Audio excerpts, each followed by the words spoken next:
जय शिवराय मित्रांनो. आज जी अपेक्षा होती आपल्याला ती अपेक्षा पूर्ण झाली. म्हणजे सूर्यदर्शन असणं गरजेचं होतं. नुसतं आभाळ येऊन पाण्याच्या थेंबाची जाडी वाढत नाही, कारण की ह्युमिडिटीच्या लेवल शिवाय 80 मायक्रॉन एवढं बाष्पकण जाडी वाढत नाही आणि ते अक्षरशः ढग आपल्याला पाहायला मिळतात. काही फट्टीमधनं कडक ऊन देखील पडताना दिसतंय. आणि आपण 12 तारखेला जेव्हा इथे खत पेरलंय, काही खतांचे कण पडलेले दिसतात वरती, कारण की हे शेवटचं बांधाचं टोक आहे. या धुळीमध्ये खत पेरलंय. तिकडे जर आपण पाहिलं, आपली सोयाबीन पण सुकत होती. कोणता कॉन्फिडन्स आहे आणि कोणता नाही हे तुमच्या याच्या अगोदरच्या अंदाजाने लक्षात आलेलं आहे, कारण की निर्णय, क्षमता आणि शब्द हे आपले ठाम असतात. 11 ते 15 शेतकऱ्यांनी धीर धरावा अशी वारंवार आपण अपेक्षा करतोय आणि ती अपेक्षा तुमची पूर्ण देखील होणार आहे. स्वतःचं सोयाबीन देखील तुम्ही पाहताय, पानं उरफाटे होईपर्यंत सुकतंय.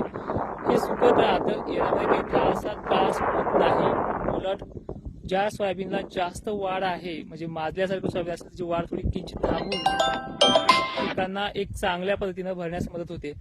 हा विषय नंतरचा राहिलाय की काही ठिकाणी खूप अल्पसा पाऊस पडलाय, बारीक थेंबाचा पडला, तिथे ही तारण नुकसानकारकच ठरते. पण घाबरण्यासारखी कंडिशन नाहीये. आजच्या या ह्युमिडिटीच्या लेवलमुळे 14 आणि 15ला अनेक भागांमध्ये दमदार पावसाला सुरुवात होईल.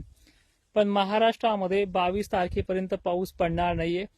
काल एक वक्तव्य असं होतं की शेतकऱ्यांना हे समजायला पाहिजे, हे चॉकलेट आहे. आज त्या व्यक्तीला सुद्धा त्याचा निर्णय बदलावाच लागला, कारण की 15 ऐवजी 14ला पडेल काही ठिकाणी, किंवा 15 तारखेपर्यंत थांबण्यास सांगतोय आपण. 16 तारखेच्या संध्याकाळी आपण कमेंटला रिप्लाय द्यायला सज्ज आहोत. आणि वारंवार फक्त एवढंच सांगेल, आज आपण पाहतोय सोयाबीन अक्षरशः सुकते, काही ठिकाणी बरेच ठिकाणी सुकते आणि रानाला भेगळे पण पडल्यात. ठीक आहे. तर अशा कंडिशनमध्ये न घाबरता थोडं संयम ठेवून आपण आपल्या कार्याला पूर्णपणे काम करत आहात. काहीही वाकडं होणार नाहीये. निसर्गाचे जे काही सध्याचे जे काही डावपेच आहेत, बरेच जण म्हणतात सुपर अल्निनो आहे, मान्य करा.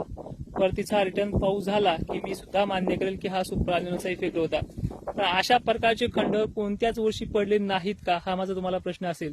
दरवर्षी असा एक महिना येतो तिथे खंड पडतोय, आणि हा खंड नाही, हा एक 6-7 दिवसापासून मिळालेली उघडीप आहे. आणि महाराष्ट्रामध्ये येत्या 2 दिवसामध्ये तो पाऊस तुम्ही अपेक्षा करताय तो देखील होणार आहे.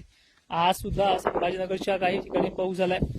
खानदेशमध्ये, विदर्भामध्ये अनेक ठिकाणी पाऊस आहे. फक्त 10-20% भाग तिथे तरसलेला आहे, तिथेही बरसणार तो आहेच. पण महाराष्ट्राची स्थिती जी आता सध्या आहे, अनेकांचं वेगवेगळं वक्तव्य आहे, या डावपेचातून तुमची एक घाबरगुंडी तर कधी दिलासा हे मिळते. पण एक शब्द, निर्णय, कुठली एक पद्धत असते की असं पद्धतीचं होणार नाही किंवा होणारच आहे, या गोष्टीवर ठाम राहणं.